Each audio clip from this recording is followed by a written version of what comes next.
សួស្តីបងប្អូនទាំងអស់គ្នាអរគុណកម្មកម្មជាមួយនឹង Channel របស់ Share ផងដែរបាទថ្ងៃនេះជួបគ្នាទៀតហើយតាក់ទងជាមួយនឹងការលុបបាទឬជា file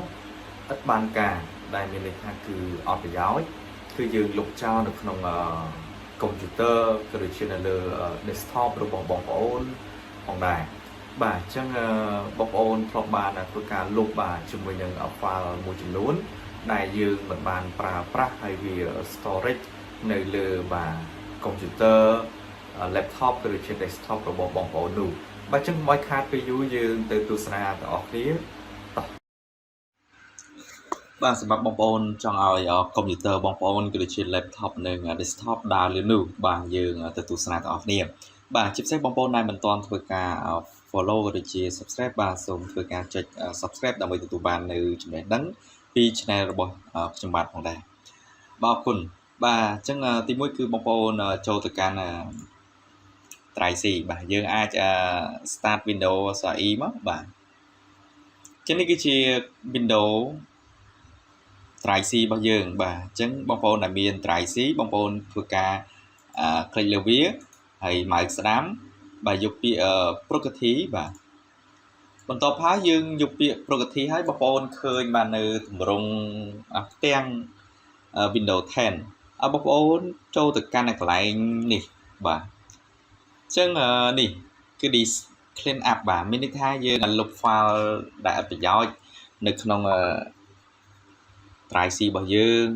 ដែលយើងទុកបាទគឺវាអត់បានការដែរអញ្ចឹងបងប្អូនចុចទៅកាន់ហ្នឹងមកបាទឥឡូវនេះវាកំពុងតែ clear បាទអញ្ចឹងទំហំដែលយើង clear នេះគឺរហូតទៅដល់ 2G បាទ60 GB បាទអញ្ចឹងវាចិត្ត 3G ដែរអញ្ចឹងខ្ញុំទុកច្រើនដែរបាទអញ្ចឹងយើងលុប file ណាដែលអត់ប្រយោជន៍មកបាទអញ្ចឹង file ដែលយើងអត់ប្រយោជន៍យើងលុបចោលមកបាទយើងគ្រីសមកបាទអញ្ចឹង file អីគេដែលខ្ញុំបានធ្វើការលុបអញ្ចឹងបន្ទាប់ពីបងប្អូនធ្វើការគ្រីសចឹងហើយបងប្អូនបាទចុចពាក្យ clean up system file បាទឥឡូវវាកំពុងតែដំណើរការបាទបន្ទាប់ពីចុចឲ្យបងប្អូនចុចគ្រីមសារទៀតហើយបងប្អូនយកពាក្យថាអូខេបាទអញ្ចឹងវាសួរថាយើងចង់ delete file ដែលអត់បានការអញ្ចឹងណាអញ្ចឹងខ្ញុំបានបង្ហាញនៅក្នុង Drive C ទាំងអស់គ្នាផងដែរហើយសង្ឃឹមថាបងក៏ដូចជាបងប្អូនដែលគាត់បាទចង់ឲ្យកុំព្យូទ័ររបស់គាត់ដើរលឿនជាងមុនបាទយើងអាចធ្វើតាមរបៀបនេះហើយវាមានប៉ះពាល់ទៅកាន់ Windows នោះទេបាទអញ្ចឹងបន្ទាប់មកយើងចុចពាក្យថា delete file ឥឡូវវាកំពុងតែដំណើរការនៃការ clean up បាទ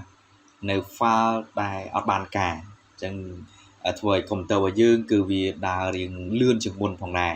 បាទអញ្ចឹងសម្រាប់តែកុំព្យូទ័របងប្អូនណាដែលគាត់ដើររៀងយឺតរឿងអីចឹងបងប្អូនអាចធ្វើអញ្ចឹងទៅធ្វើឲ្យកុំព្យូទ័ររបស់បងប្អូនគឺវាដើរលឿនជាងមុនផងដែរហើយវាមានប៉ះពាល់ទៅកាន់ Windows នោះទេបាទអញ្ចឹងសម្រាប់ហើយយើងយក Try D ដូចគ្នាបាទចូល Property ទៅការលុប file នៅក្នុង Try C ឬជា Try D នៅលើ Windows 10ទាំងអស់គ្នាផងដែរ